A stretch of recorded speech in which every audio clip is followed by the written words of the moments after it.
Empire of hypocrisy. Sati was rare in India, but mass female burning was common in Europe, written by Misha in an era when Europe was consigning tens of thousands of its own women to the flames during the witch hunts. British colonial narratives fixated on Sati, a sporadic and often voluntary Hindu practice, as proof of Indian barbarism. This stark hypocrisy allowed imperial powers to pose as saviors while ignoring their own history of misogynistic violence. While Europe burned tens of thousands of its own women at the stake for witchcraft, British imperial moralists pointed across the ocean at a handful of Hindu widows stepping voluntarily onto funeral pyres and thundered, "Behold the savage!" History's most breathtaking act of projection had found its stage. Sati, the act of a widow self-immolating on her husband's funeral pyre, was an exceedingly rare phenomenon in pre-colonial and colonial India, documented in only a few hundred cases across vast populations and centuries.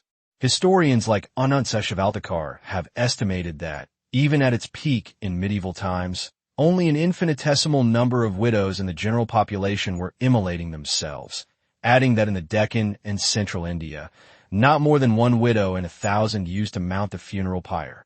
British records, which were highly exaggerated to further their colonizing and missionary agendas, from 1815 to 1828 tallied 8,134 widow immolations in Bengal, an average of 581 per year, amid an estimated 1 million widows, a figure so minuscule it borders on statistical insignificance.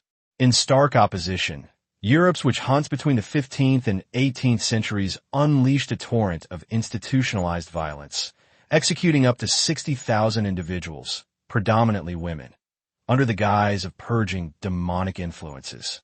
Three of these persecutions, fueled by religious fervor and social paranoia, ravaged communities across Germany, France, Scotland, and beyond, with Germany alone accounting for up to 25,000 deaths.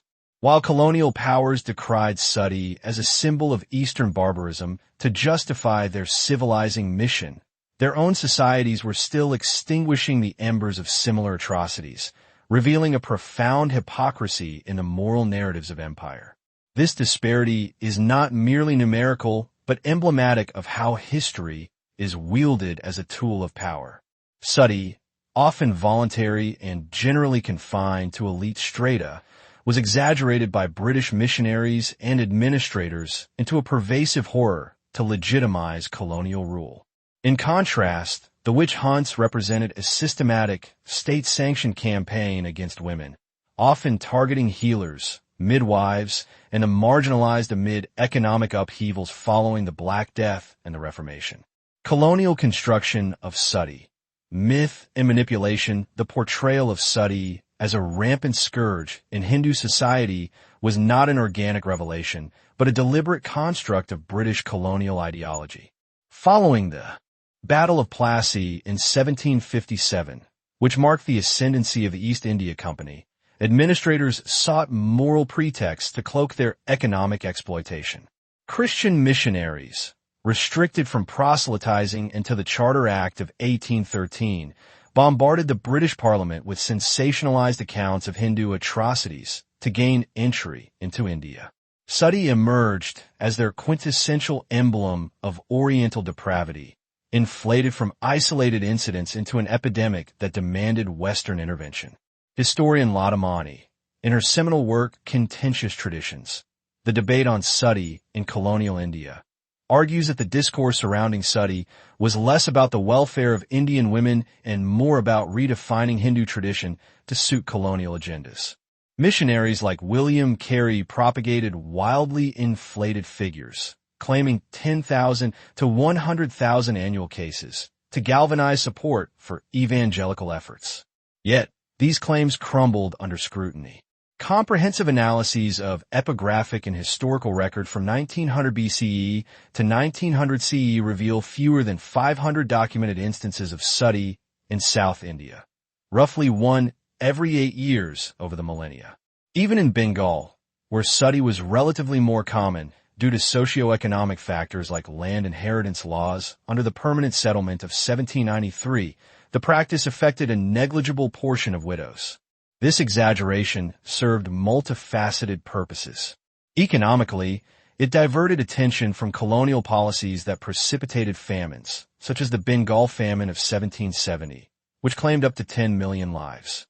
Culturally, it positioned Britain as the enlightened arbiter, echoing Rudyard Kipling's white man's burden, while erasing indigenous identity.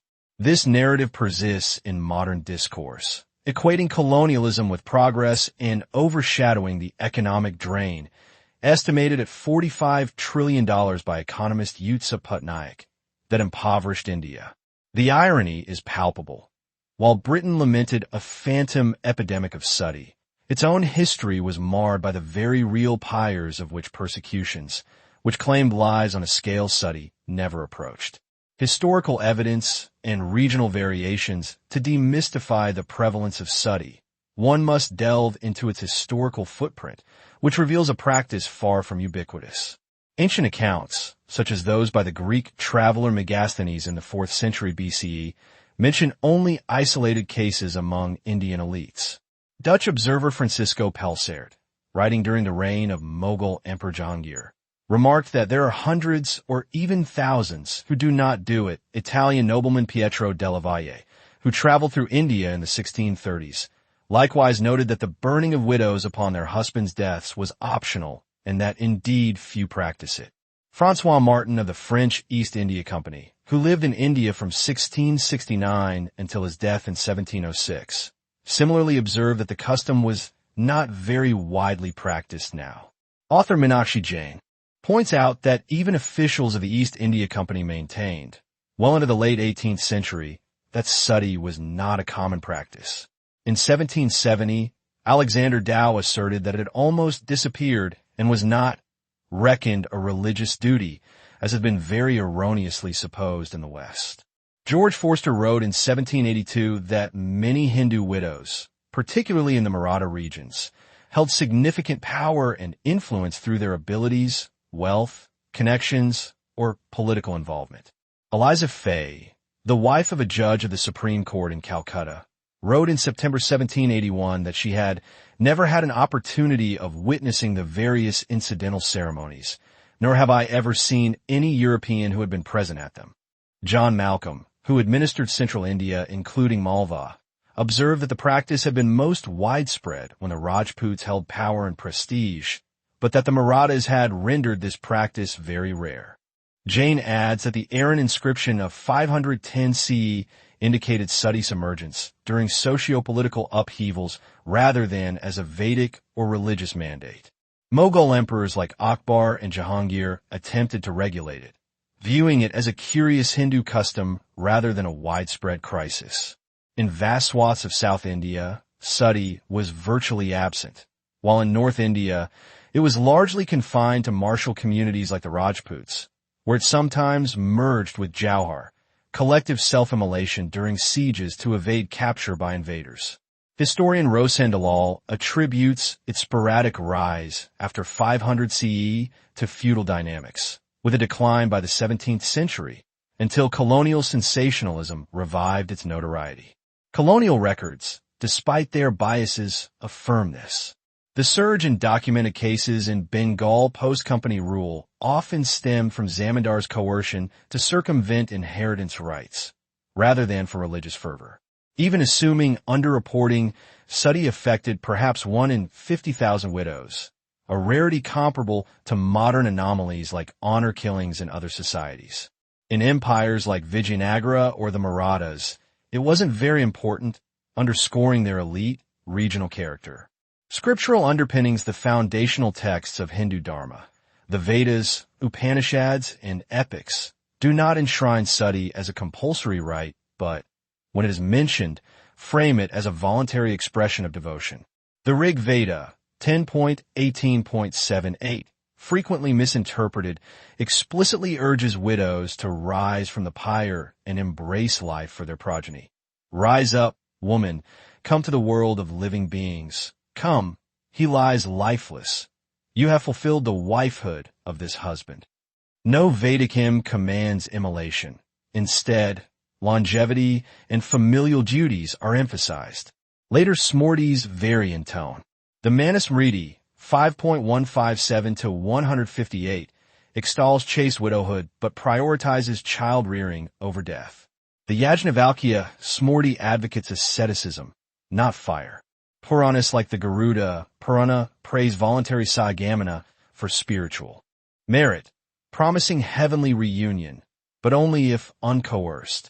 Commentators like Medhatithi condemn force, deeming it antithetical to Dharma.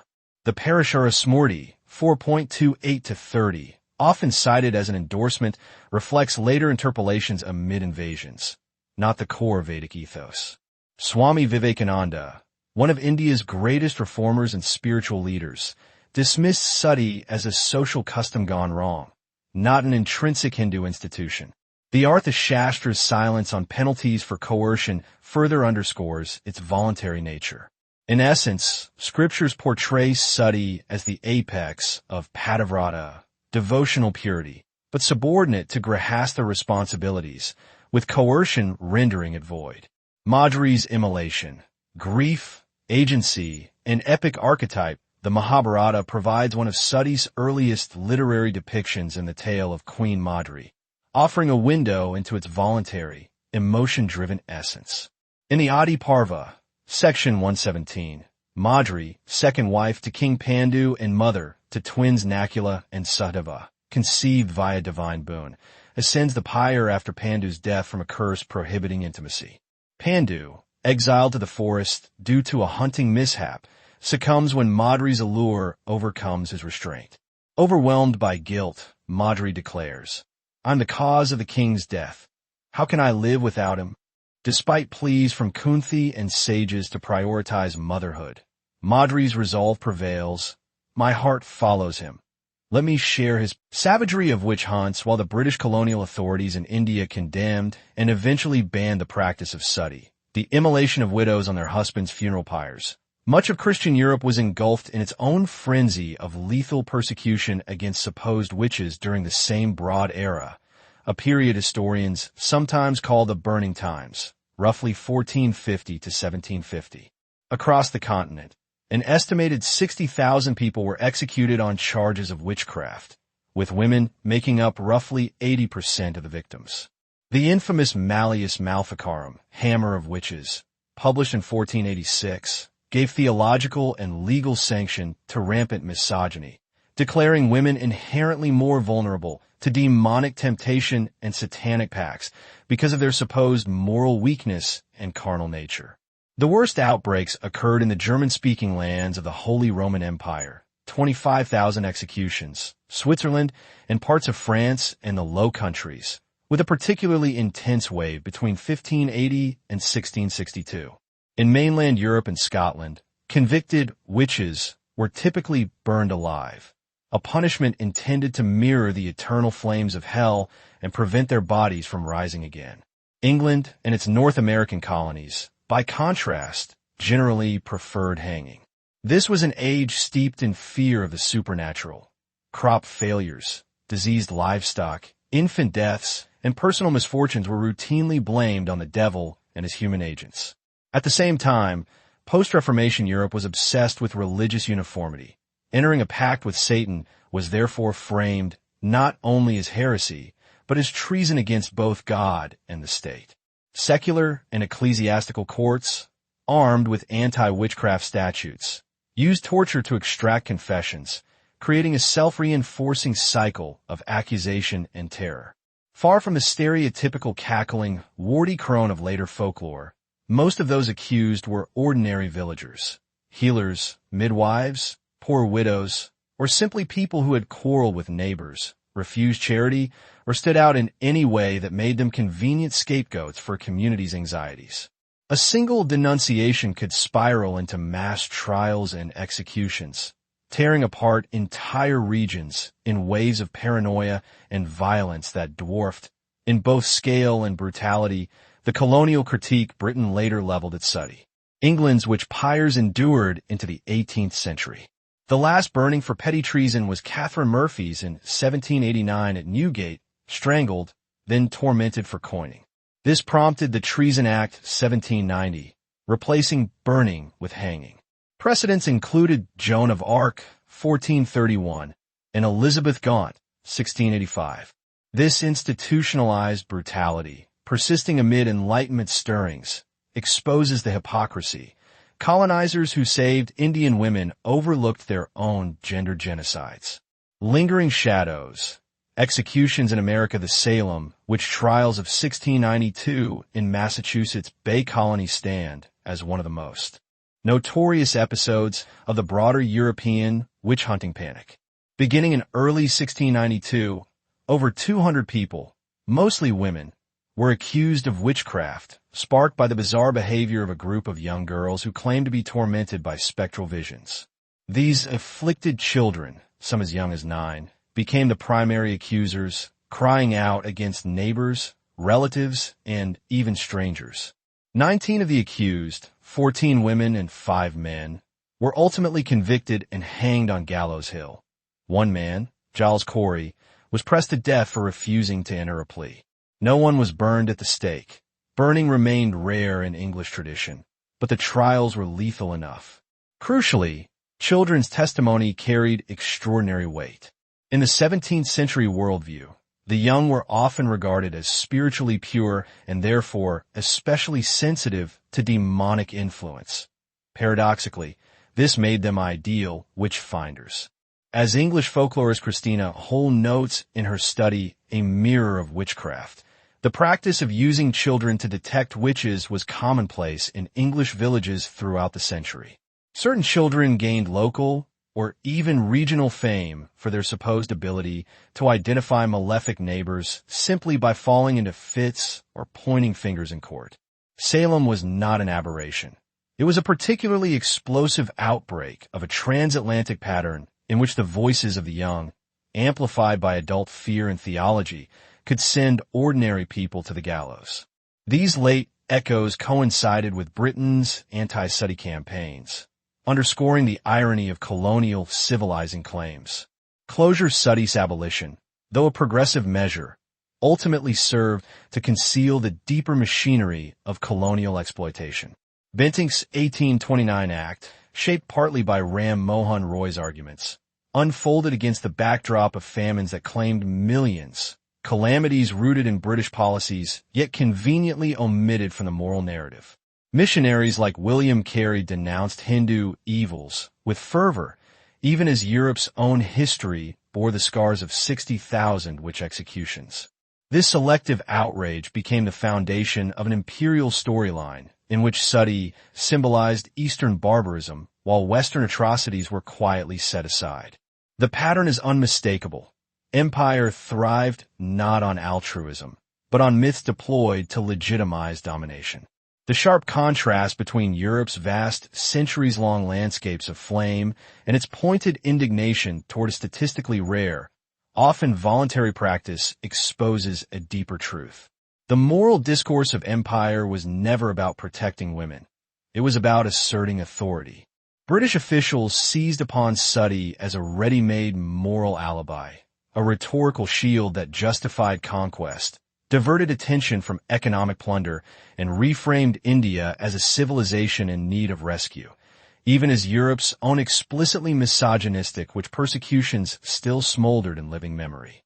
By elevating Sati into the defining emblem of India's supposed savagery, colonial authorities engineered a narrative that sanctified their rule while erasing the violence embedded within their own societies.